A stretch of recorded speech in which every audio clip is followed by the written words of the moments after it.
Dalam Masjid Nabawi Madinah, terbaring jenazah Rasulullah SAW yang begitu dicintai oleh Allah dan umat beriman. Kondisi makam Nabi mendapat perhatian dan penjagaan yang ketat dari aparat keamanan Kerajaan Arab Saudi. Hal ini terjadi karena fakta telah terjadi percobaan pencurian jenazah Nabi Muhammad SAW. Tentu saja Raja Arab Saudi sebagai pengawal dua kota suci memiliki tanggung jawab untuk memastikan keamanan kota Mekah dan Madinah.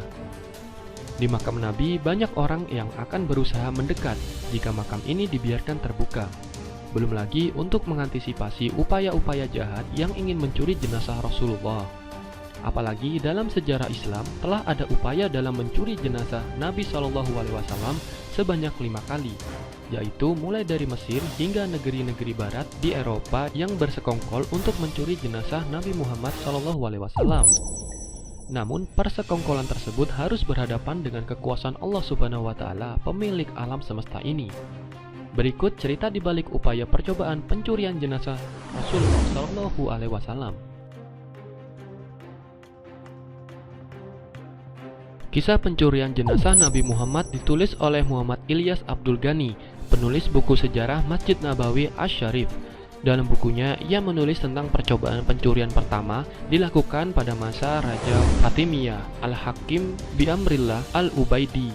Meskipun Al-Hakim beragama Islam, namun ia menyimpang dari ajaran Islam yang benar, sehingga rakyat Mesir tidak bisa tidur tenang pada masa pemerintahannya. Ketika itu, seorang zindik mengusulkan kepadanya agar mencuri jenazah Nabi. Hal ini dilakukan untuk menarik perhatian manusia kepadanya dan negerinya. Dengan menghadirkan jasad Nabi Muhammad ke Mesir, maka negeri ini akan menggantikan Madinah. Kemudian ia berencana memerangi rakyatnya. Tetapi Allah Subhanahu wa Ta'ala tidak tinggal diam dengan rencana jahat tersebut. Baginya sangat mudah dalam menggagalkan upaya Raja Al-Hakim. Pada malam rencana itu dijalankan, ternyata Allah mengirimkan angin ke Madinah dan hampir bumi bergoncang karena kuatnya angin itu. Hal itu menjadi penghalang tujuan para penjahat tersebut.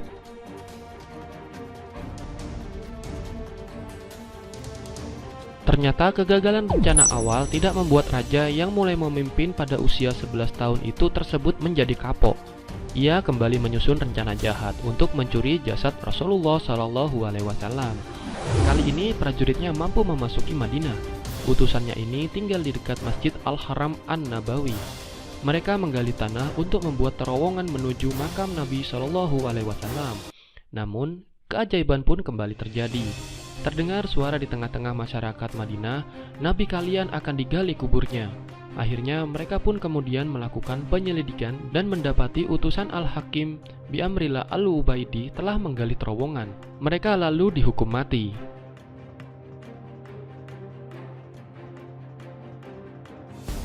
Peristiwa pencurian ini terjadi pada tahun 1164 atau 557 Hijriah dan ditulis oleh sejarawan Ali Hafiz dalam kitab Usul min Tahari Al-Madinah Al-Munawwarah.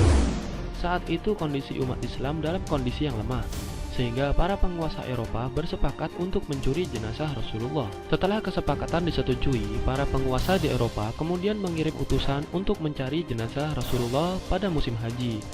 Kedua orang itu menyamar sebagai jemaah haji dari Andalusia yang memakai pakaian khas Maghribi.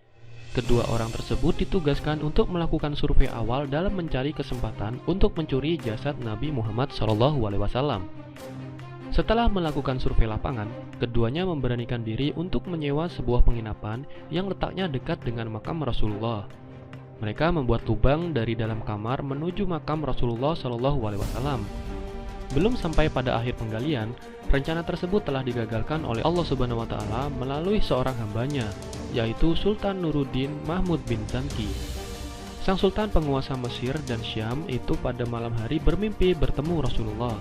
Sang Nabi sedang menundukkan tangannya ke arah dua orang berwajah Eropa, seraya berkata, "Wahai Mahmud, tolonglah aku dari dua orang ini." Maka Sultan terbangun dan terkejut, lalu ambil wudhu dan melanjutkan tidur. Tetapi ia kembali bermimpi yang sama, hingga 3 kali berturut-turut. Pagi harinya ia menceritakan mimpinya kepada para menteri dan berpikir bahwa telah terjadi sesuatu di Madinah.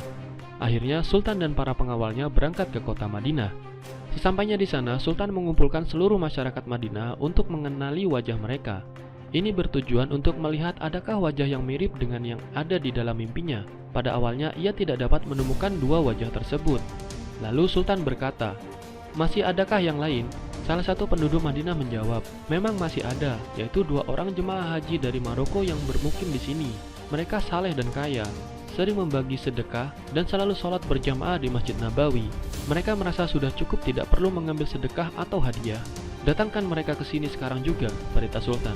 Ternyata dua orang ini mirip dengan yang apa dalam mimpinya. Sultan lalu memeriksa keduanya dan mendapati rumah mereka terdapat lubang menuju makam Nabi. Keduanya mengaku melaksanakan tugas ini untuk mengambil jenazah Nabi Muhammad SAW untuk dibawa ke Eropa.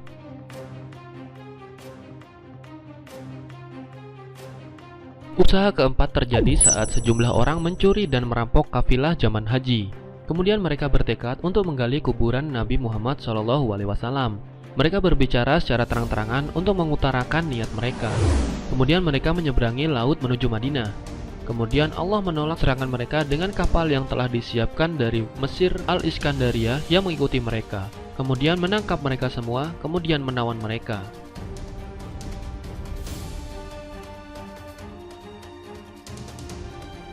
Upaya kelima dilakukan dengan rencana menggali makam Abu Bakar dan Umar. Peristiwa ini terjadi di pertengahan abad 7 Hijriah.